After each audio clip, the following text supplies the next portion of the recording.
Okay, as people are slowly joining, I'll just run you through a few of the housekeeping elements. So I just want to say hello and thank you for attending today. My name's Jackie. I'm the Head of Communications at iMOVE.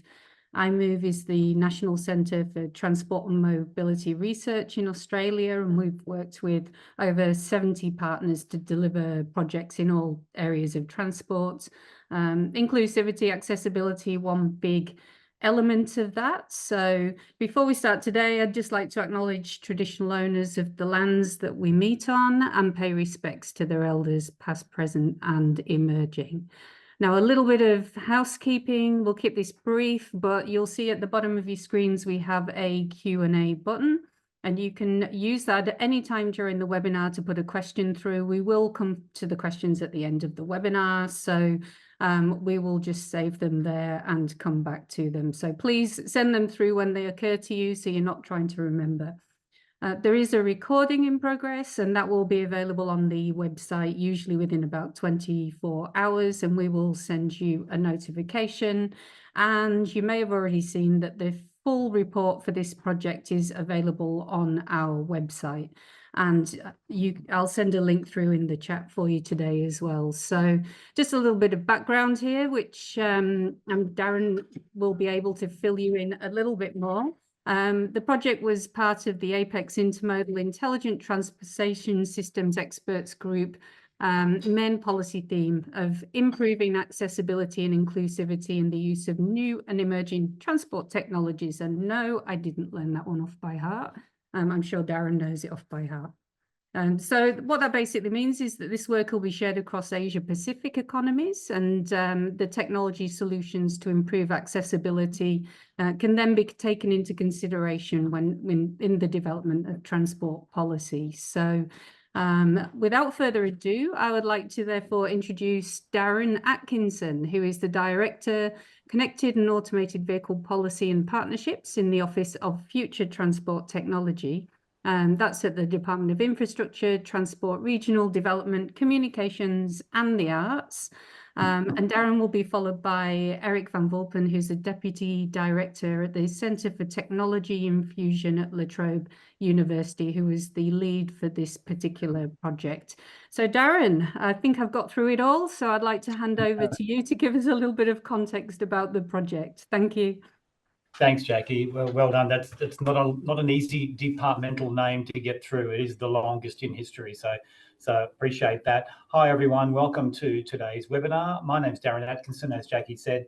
So my day job is in what we call the Office of Future Transport Technology, and we're interested in all things connected and automated vehicle. But aside from that, I'm also lucky enough to be the chair of, as Jackie said, an APEC.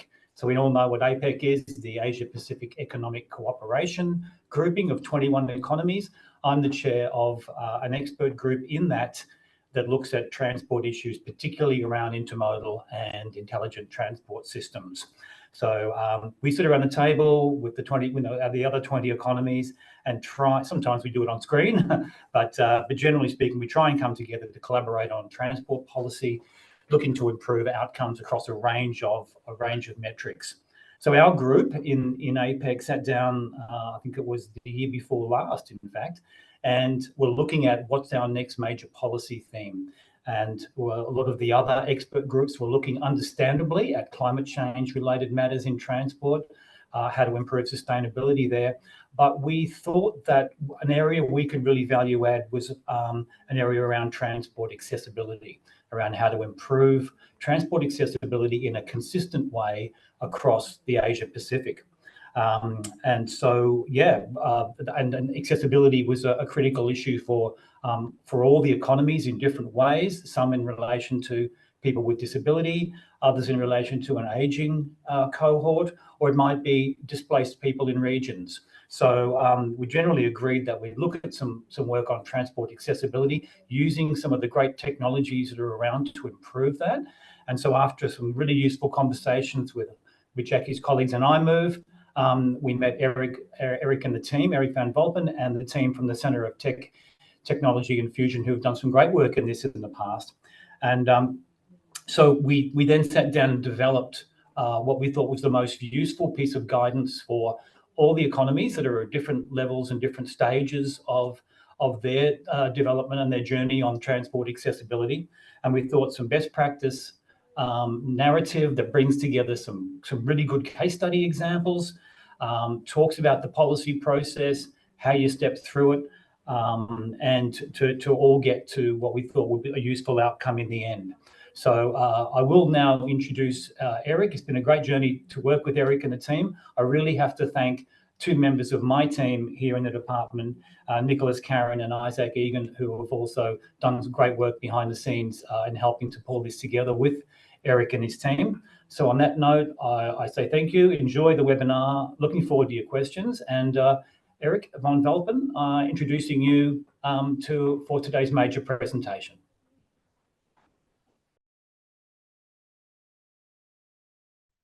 Thank you, Darren, for this very kind introduction. I will jump straight into it.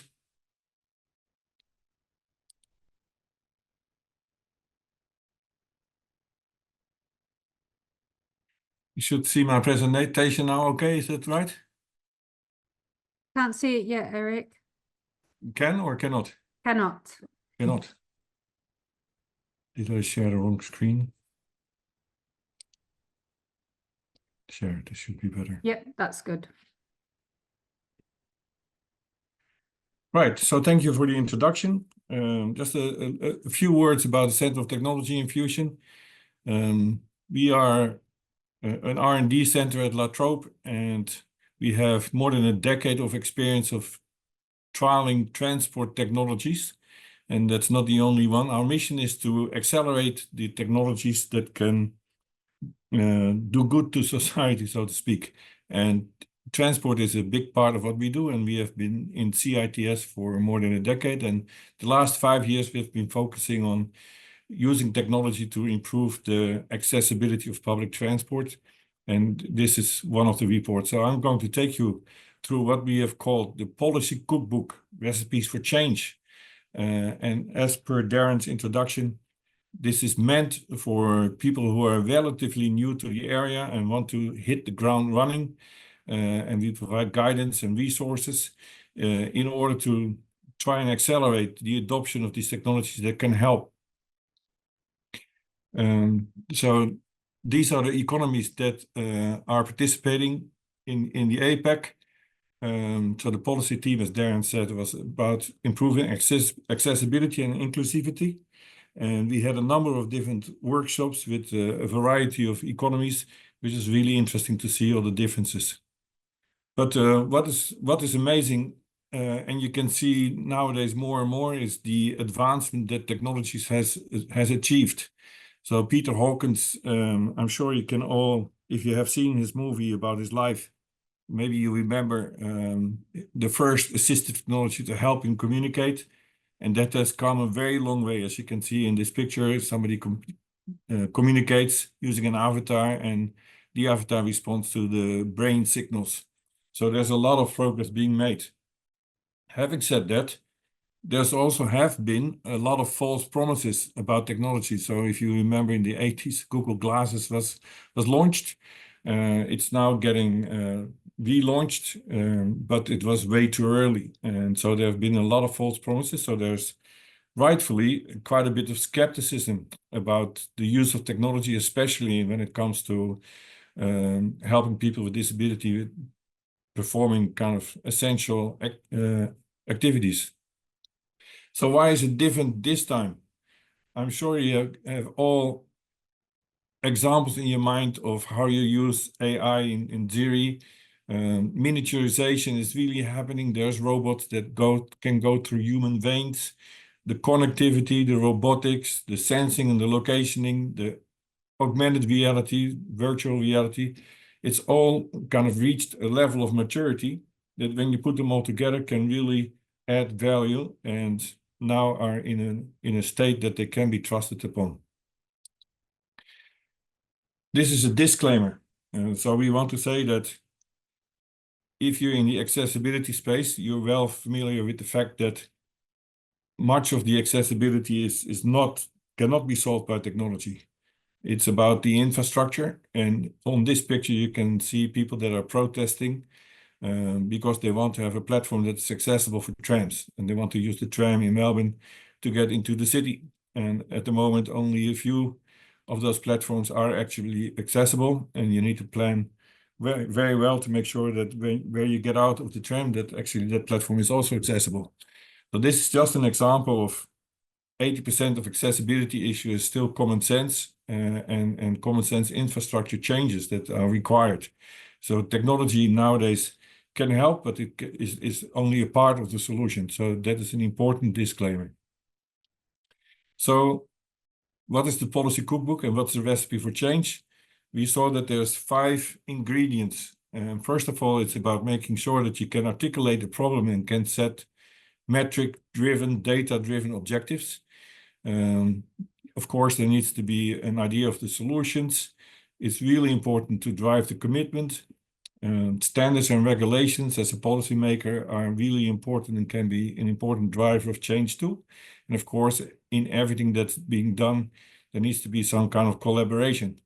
So in the report that we have provided on all of these, we try to help new policymakers to say, okay, these are some useful best practices. These are some useful resources in order to make sure that you can put these 5 ingredients together and make some change happen. So starting with the problem and the objectives, I think that there has been some self-selection to people that have come to this seminar. And so you will be very, very well familiar with these numbers of the Bureau of Statistics, but it's almost a quarter or almost a third of people with disability that cannot use public transport. And as a group, 2.2 million people with disability experience difficulties using public transport. So imagine that you have a business and you have a product that almost 1/3 of the people cannot use, and 2.2 million people have problem using. So it's a very significant issue. And the most common problems can be found actually all through the customer journey. And I'm also sure that everybody is familiar, but the whole journey guide that the department has published and is in the process of republishing, a 2.0 version, provides an excellent overview of all of the most common problems that people have throughout the journey. So it's about simple things like accessing travel information, making sure that you can get to your access point, first and last mile issues, navigating infrastructure, as I just mentioned, getting on and off transport. So we have trialed an automated ramp as opposed to a manual ramp.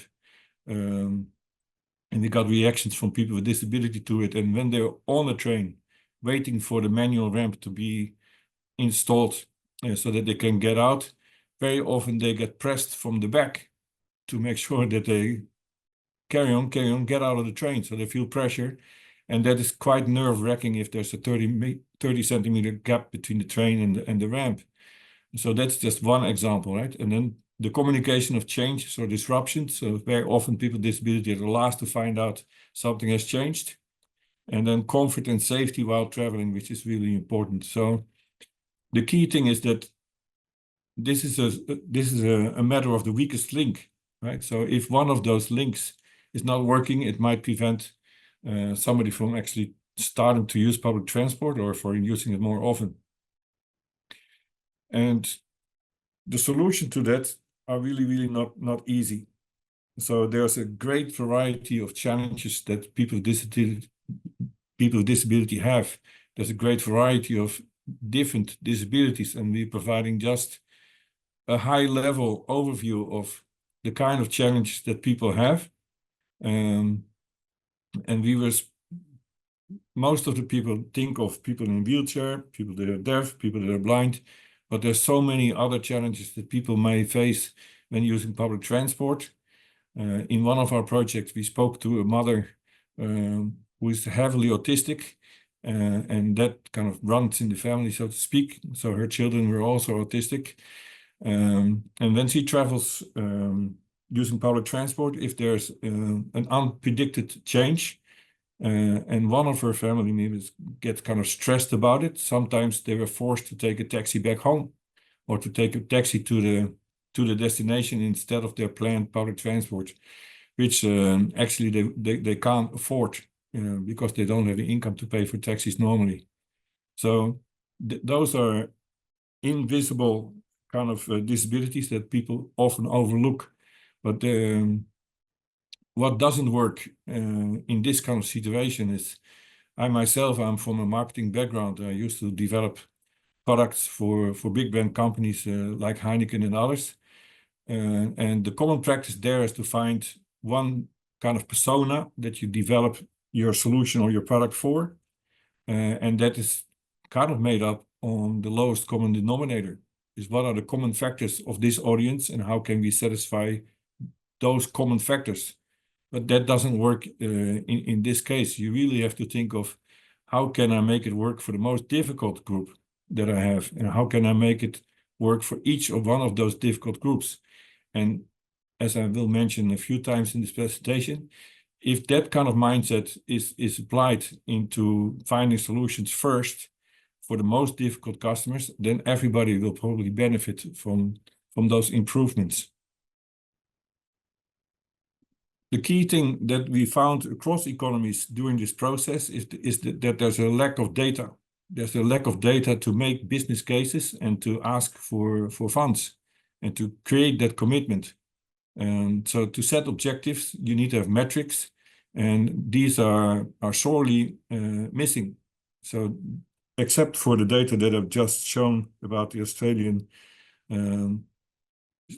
Bureau of Statistics, there's very, very few kind of universal data sets that articulate the problem. And in Europe, there's a very good project on the way at the moment. It's called TRIPS. And what they are suggesting is to say, let's measure these 6 metrics. Let's measure travel time, affordability, convenience, comfort, safety, and autonomy. And if we measure them for people with disability, then we can kind of compare, and we can see where we are, and we can see where we are making progress. And to me, these metrics do not seem to be useful only for people with disability. That would be very good metrics for all passengers, actually. But the important thing is that it would be great if we could internationally use some kind of model to measure accessibility for people with disability of public transport in order to then compare and to measure progress. And that's missing. And that also makes it a little bit hard to create this commitment that's required. At the moment, which is very, very encouraging to see, there is a lot more commitment than there was 5 or 10 years ago. You can see now that new initiatives very often tout about their accessibility features. So the new metro in Sydney, for instance, they were leading the launch and the opening of it with the accessibility features. This would not have happened 10 years ago, but I think now there is some momentum, and yeah, how to take advantage of that is really important. But the foundation has been laid actually more than 2 decades ago by this Convention on the Rights of Persons with Disability, and they are actually surprisingly specific.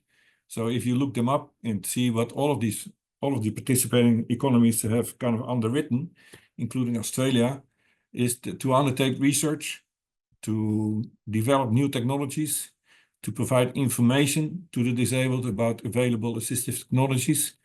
They have underwritten accessibility to transportation, and they have underwritten to collect those kind of data, statistics and data collection. So this actually has been underwritten also by Australia, and gives quite good direction for anybody who faces kind of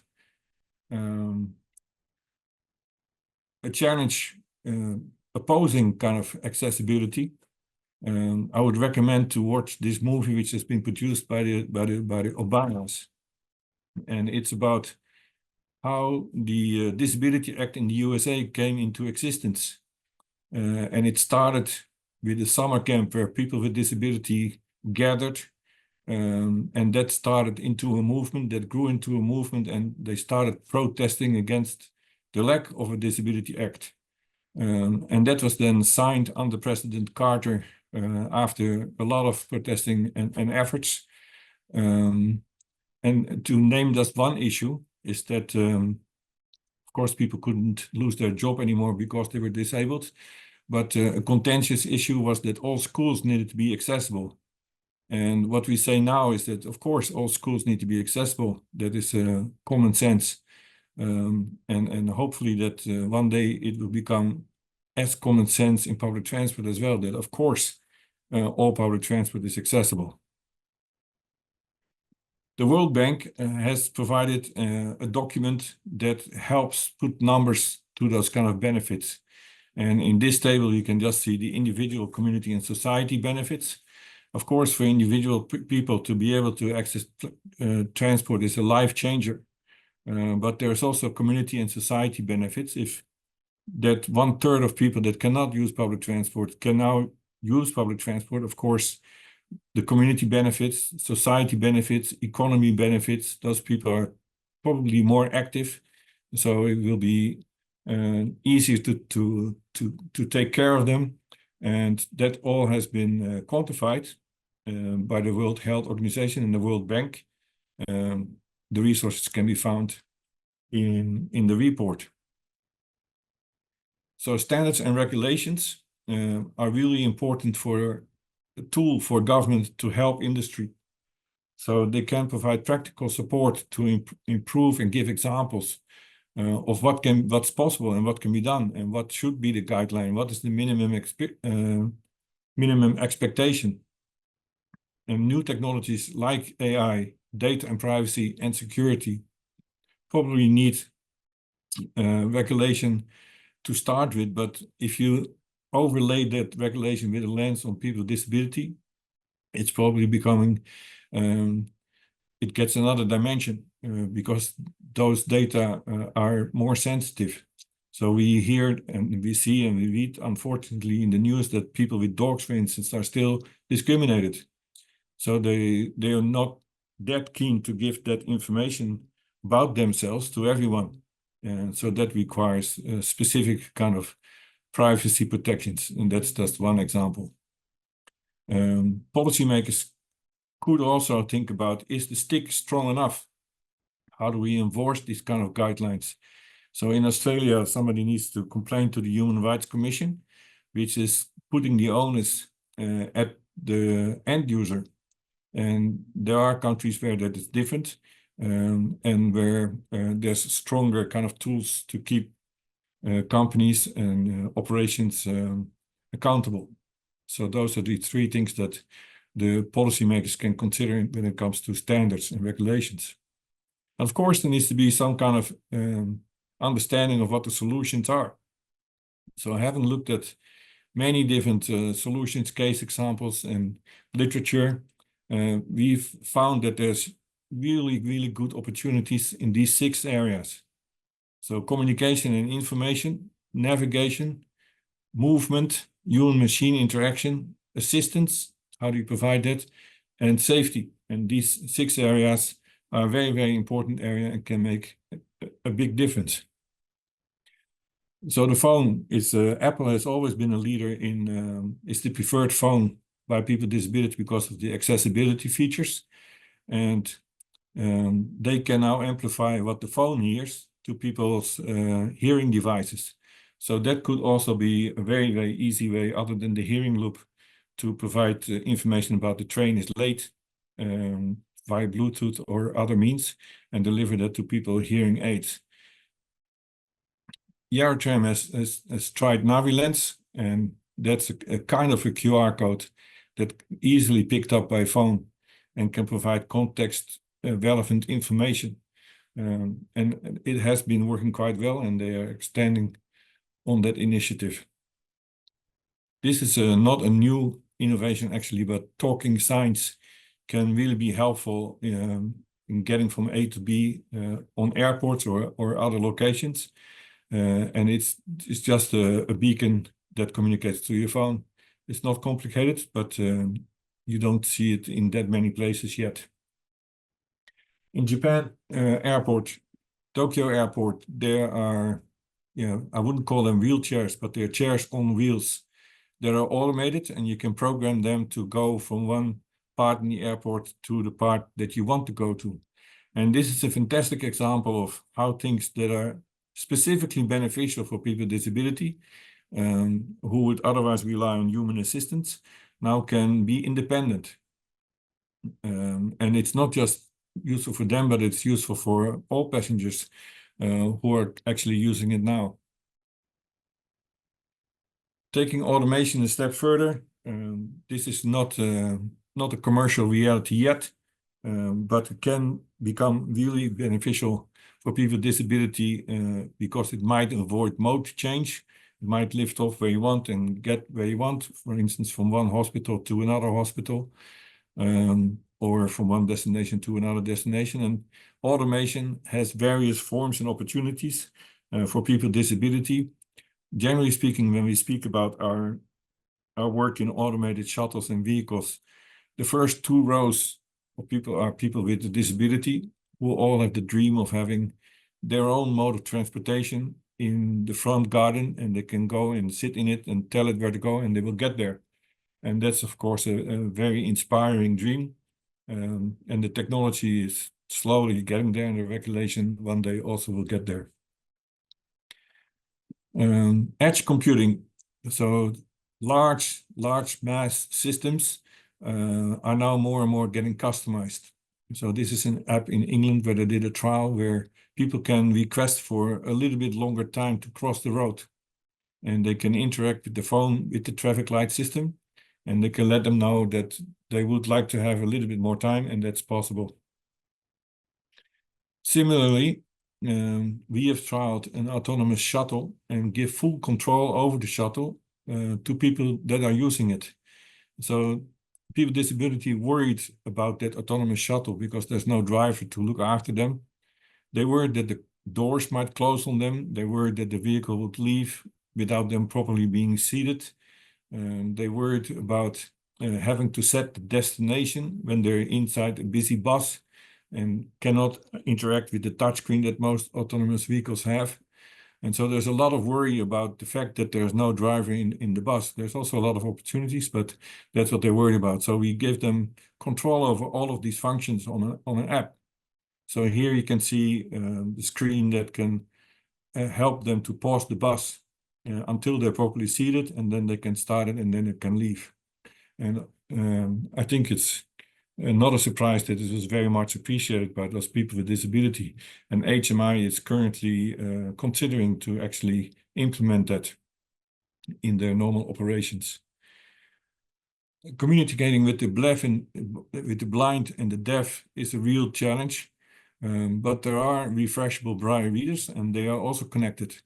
So that could potentially be an opportunity to communicate with them about changes, about destinations, about taking their input where they want to go. So even with for the blind and the deaf, there are opportunities.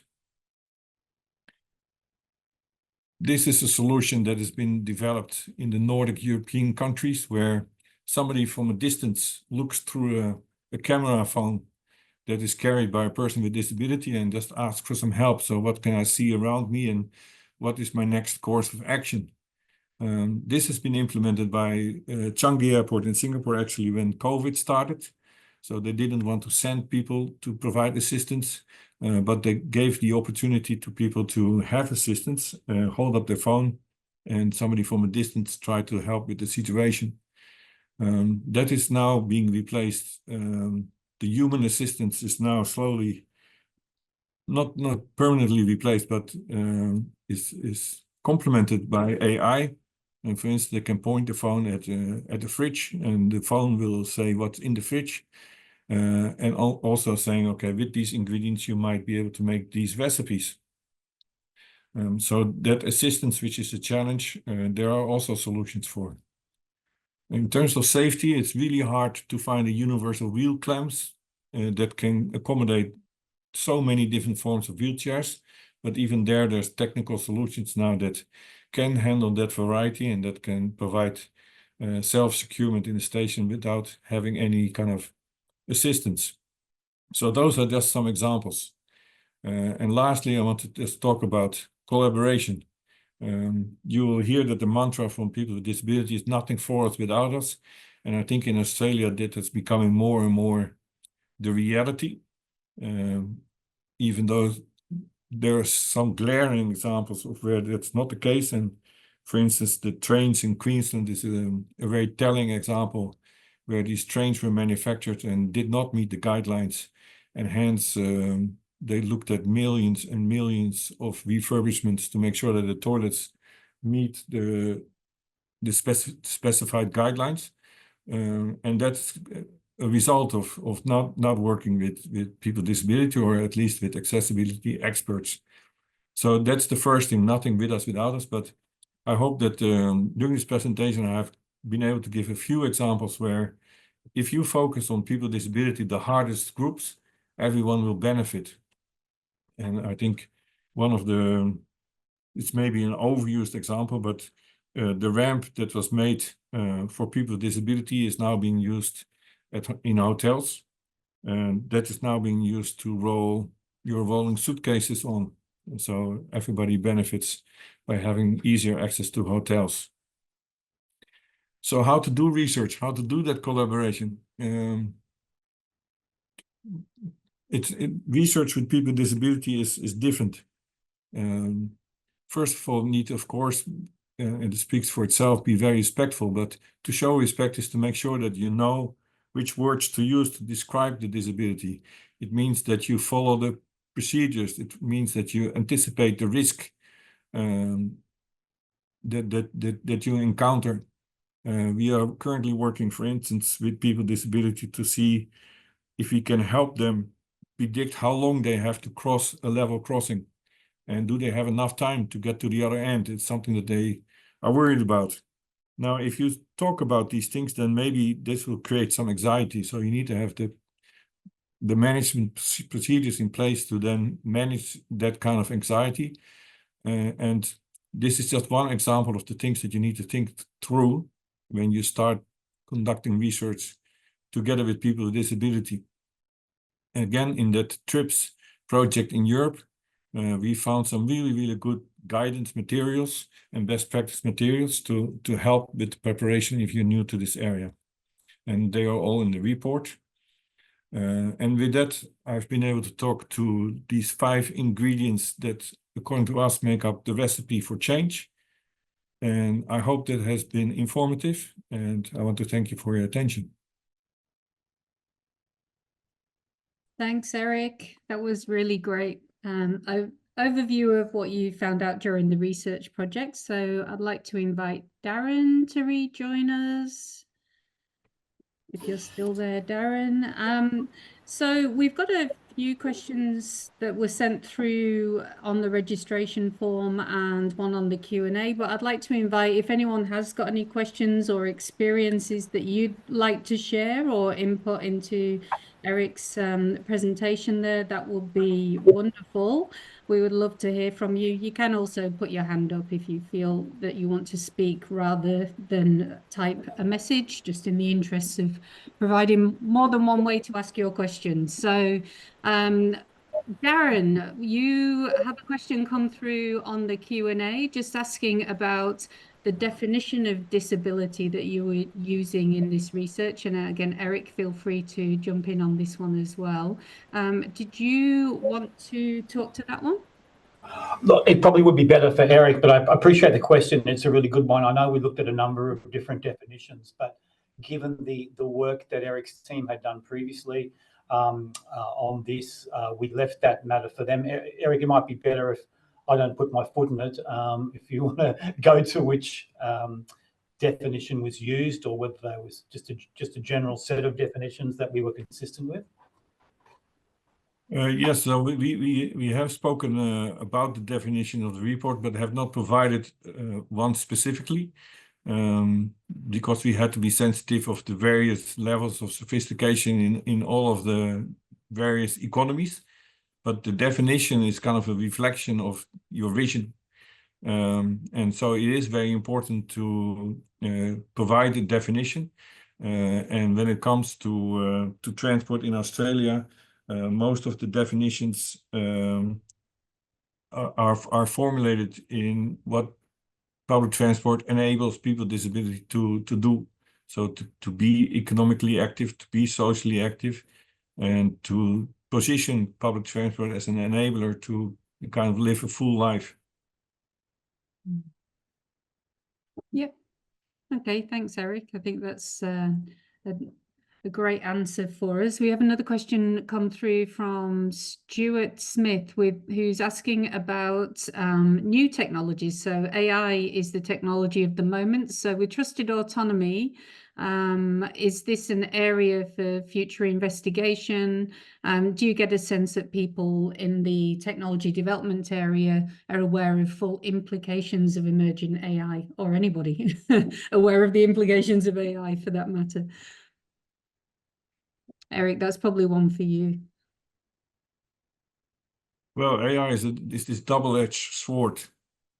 And so without, in my opinion, without proper regulation, it's going to go in the wrong direction. And it's going to create a backlash of the huge potential that it has to help people compared to the huge damage it might do if it's not working or if it's used for malicious purposes.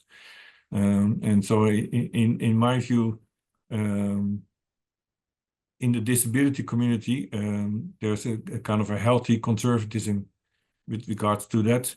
And I think that's warranted. I might just add that I think we're all still figuring out and growing our awareness of the full implications of emerging AI technology. I know that the Australian government is doing work on this as well, looking at trying to sort of understand what sort of mandatory guardrails are needed for the development of AI technologies in their use in society. There was some voluntary AI guidance released just the other day by the Department of Industry and Attorney Generals looking at this. And there's also a proposal paper for what mandatory guardrails might be needed for use of AI. And the reason for the distinction is that there are some very high risk applications of AI versus some that just sort of sit in the background and seemingly don't affect people on a personal level. So it's really unpacking where the high risk applications are in AI. But it's an excellent question. And certainly we know through the consultations that were done more broadly in the department around the disability transport standards and other work that that people with disability are very focused on technology, are very interested in, for example, what autonomous vehicles will, how they will benefit from them, and they see examples of where they may be able to benefit from, improved mobility through autonomous vehicles, and so there is some great interest in that. So yeah, I think generally speaking, from our limited experience, people with disability have a great interest in technology developments. Yeah, thanks, Darren. I guess the AI question applies to any use case, really, and that it's using judgment and understanding better the implications of the technology. And we did have a comment coming through from Stuart, and he's mentioning, and this fits with something that you were saying earlier in your presentation, Eric, about the fact that a lot of the changes are really common sense as much as anything. And I think Stuart's commented that sometimes it's about having something that's a simpler version of what currently exists in order to be able to have accessibility, I guess. So, and you did mention yourself that was also the case. So having infrastructure and these very common sense approaches, which would then be complemented by new technology. So did you have any comments that you want to make on that? Yeah, absolutely. So we have done research into the fact that what is very, very easy for you and I to tap your credit card onto a gate and then start using public transport, it can be challenging for people with some disability. Even sometimes for me, it's kind of nerve-wracking. Oh, did I actually bring my wallet or not? Did I bring my key? And so we've looked into that for Transport for New South Wales, and we've done some research about, can people use public transport, be recognized automatically, be issued a ticket, use public transport and leave it, and without the need for having a ticket. So the simplification of processes is really important, and there are technologies to do that. In this case, there were 4 different technologies. One is facial recognition, which is a very sensitive topic here in Australia, but many people with that family that I spoke about that had autism would be really happy to go to a train, be recognized, not having to do anything for their ticket. So there's your phone with Bluetooth can be used as a ticketing kind of device. Tokens, so we say ultra wideband tokens can be used to get in and out everything without having to do anything. And then there's your navigation apps with SLAM that can be used. So there are solutions to make things simple, and I think, Stuart, you're 100% right. And the encouraging thing is this: we spoke to industry about these kind of frictionless ticketing solutions, and normally industry that is responsible for operations, is responsible for revenue, is responsible for safety, they are not very open to innovation. In this case, they said, great, bring it in, because that's operating like a shop with the shop front open. We want that. And so, yeah, making things simpler and frictionless is really important. Yeah, thanks, Eric. And that points to some of the earlier research that you've done through iMOVE, as well as this particular project. So you mentioned there about revenue, but does do we have any data on the ROI of technology? So is that something that's available for people to access? Yeah, I mentioned that the World Bank has provided some cost estimates on which type of procedure and how much it costs. And the main thing is that when you anticipate it for new developments, the additional cost is neglectable, right? The retrofitting changes can be costly, but it's also not as costly as people think. And they have done the math, and they have suggested some metrics to say, okay, if this is invested, then this could be the added benefit from people participating in the economy, from providing this extra flexibility, so the socio-economic benefits. And there are some resources in the report. Yeah, thanks, Eric. And I think you're saying for a very small investment up front, then the benefits flowing on from that down track can be immense, social and economic. So just jumping over to some questions that came through on the registration form. Obviously a big part, we're talking about moving people around, and big player in that space, community transport. So what does that look like at the intersection with community transport? This question's from Terry at Transit Care. Yeah, so door-to-door transport is really important for vulnerable groups, and it's very, very hard to make happen. So in Australia, quite a few on-demand trials have not delivered the economic benefit for operators to roll it out at scale. Still, there's, of course, you have your on-demand transport providers, but they again serve areas that are quite well populated. So especially for the areas that are less densely populated, there's a need for this, right? So otherwise, these people that grow old and become vulnerable in a low density area, then are forced to move. That's where community transport, in my view, comes in. And it's really important that there are options to pick people up from their door and then to deliver them at their destination. So it's an end-to-end service, which goes 2 ways.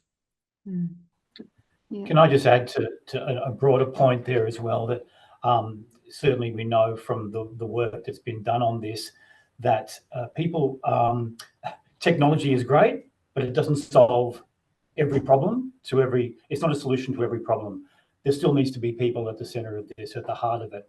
People will always still want to be guided, assisted, be spoken to by a real person as well. So that needs to, that recognition that technology will take you so far, but people still need people. Will be, I think, going forward, it's a really important point to keep in mind. Sometimes it's just people who might not be able to use or be afraid of certain technologies will just want to be able to talk to a person. So it's a point that came up quite often in our consultations on this, and it's just worth, I think, us all reminding ourselves when we're saying how great the tech is, that it's not the answer to everything. Yeah, thanks, Darren. It's a good point. I think we all like a bit of human contact, but it's even more important in these scenarios, as Eric was saying before, with the automated shuttle. I would want that reassurance too. Just moving on to a slightly different topic. We have a question come through the Q&A about how the research interacts with social and urban design elements. So acceptable walking distances, average commute times and such like. So Eric, did you have any comments about that intersection? Well, yeah, this is it goes to the metrics of which we have a lack of, and so to be able to set those standards as a policy maker, to give a very, very bad example, the CEO of Coke very years ago said there should always be a Coke within arm's reach, and that's why you have the bloody vending machines everywhere. Right, and he actually made that vision happen. But once you have that vision and you say public transport should be within arm's reach, then that's a good policy goal, right? But at the moment, there needs to be this kind of metric, and there needs to be kind of the willingness to define accessibility in that kind of manner. So essentially, Eric, you're saying that we just don't know what is needed yet, because we don't have the metrics in order to support that, in order to make the right decisions. That's one thing, and I think people are also a little bit scared of the consequences. So once you make that promise, especially in Australia, where there's huge differences between the rural and the urban areas, it's you're taking on quite a challenge. Yeah. But that doesn't make it less honorable. So. So looking at the research in general, Darren, was there anything that came out of this research applicable to Australia, or something in relation to how it was received by other countries that really stood out for you? Is there like a big call to action here? Look, the thing with the diversity across the APEC economies is that it is truly diverse. There are some countries at sort of I guess probably earlier parts of what we might call the development cycle, but still the aim of groupings like APEC is to lift people up to a sort of consistent level. The other thing I'd say is that I think the issues that came up in this work are more universal than they are unique to Australia. Eric might be able to speak to some of the more specific elements for Australia. He's mentioned some examples of where state governments are doing some great work, being more upfront in the early stage about developing accessible transport systems. So we're certainly not at the slower end of a path here, but there's still a long way to go. There's still a lot of examples where quite simple decisions are made by local governments, for example. I don't want to criticise anyone in particular, but it may well be that they haven't thought through some of the implications for people with disability or other mobility challenges. And that's the purpose of this document, is to not just for APEC economies. We do want to get it out there to local and sometimes state government policymakers as well, because there's some salient lessons for all of us in this. And I mean, Eric covered a fairly broad range of technologies and approaches in there as well.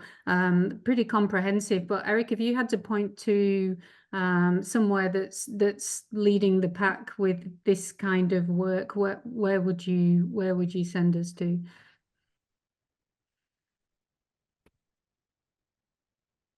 Oh, so the navigation and communication should not be an issue for anybody right now. With the technologies that are available, everybody should be able to find the toilet just following technology. Everybody should be able to find an entrance. Everybody should be able to write the right platform.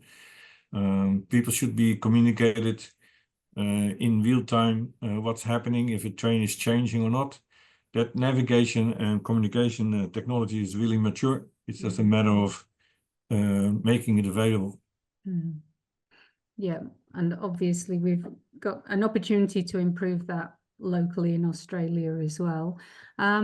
We've just had a question. Thank you, Stuart. You've been very good on the question front here, but another one from Stuart asking about cyber security implications with a technically enhanced transport system. Darren, this might, from the connected and automated perspective as well, then this might be something that you could comment on.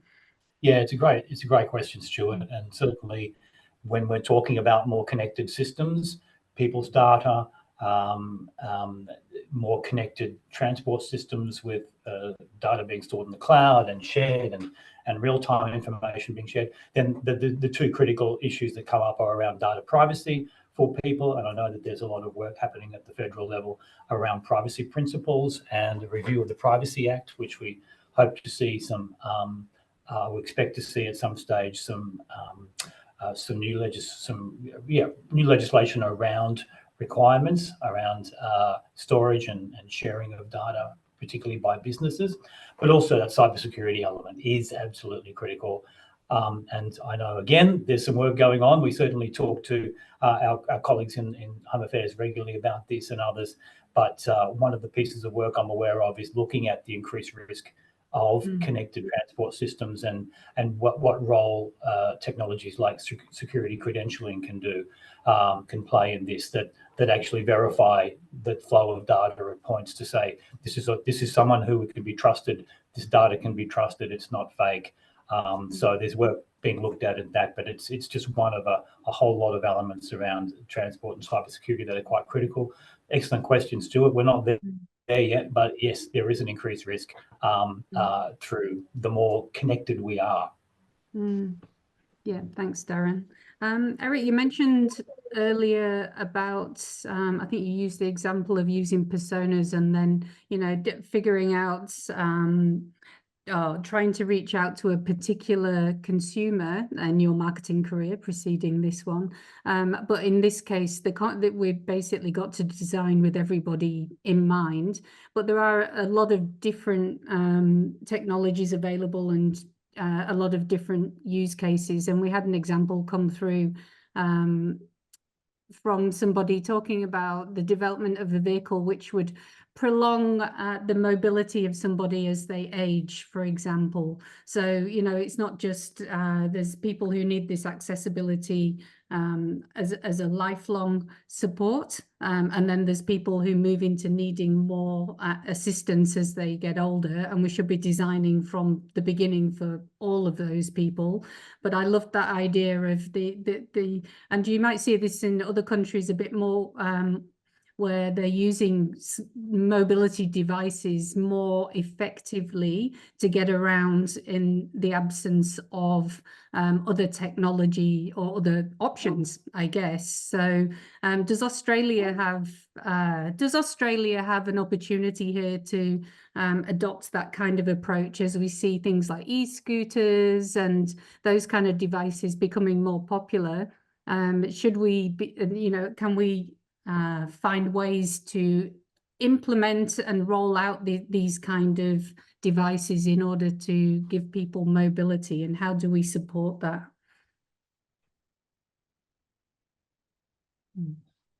Yeah, so I think definitely there are opportunities, and I think it starts, generally speaking, the first place of adoption is in confined areas like sports parks, airports, business precincts, and you will see that autonomous vehicles, whether it's shuttles or for individual use, will become adopted first, right? So in Heathrow, you have these pods, which are not dissimilar from the concept that's being described. that are for 1 or 2 persons. You have the autonomous taxis that are coming that may represent a lot of accessibility challenges, but they are being trialed in China and in America and operational. So there's a lot of development, and I don't see any reason why that wouldn't work in Australia. Yeah, okay, thanks, Eric. So we've had a few other questions come through, but we're running out of time on this particular webinar. Just to say, this is not the first piece of research that we've done in this area, accessibility and inclusivity, transport equity. Please visit the iMOVE website to see more work. Eric has worked with us on a number of projects to date, and there's plenty of final reports on there, and I think you would find that useful. The other thing to note is that we have an upcoming iMOVE conference. So this is in October in Brisbane, and accessibility will be a theme at that conference as well, and we'd love to see you in attendance at the conference. Again, you can find out more information on the website. iMOVE is in the business of co-funding and supporting research projects to get new technologies off the ground. Although we're coming to the end of our funding period in a couple of years' time, there is still an opportunity to work with iMOVE on projects. So if you feel that you have a good idea and that is in the research space, then we'd be happy to hear from you. But otherwise, I'd like to thank our wonderful speakers for such an informative webinar today. So Eric, thank you for your presentation. Darren, thank you for joining us and giving us your insights from the Department of Infrastructure's perspective. And we look forward to seeing you all at the next webinar or at the iMOVE conference in October. So any more information about everything I've mentioned can be found on the iMOVE website, so I'd point you there. So thank you very much for attending. We hope you found it useful, and we look forward to seeing you again. Thanks, Jackie. Thanks everyone. Have a good afternoon. Bye.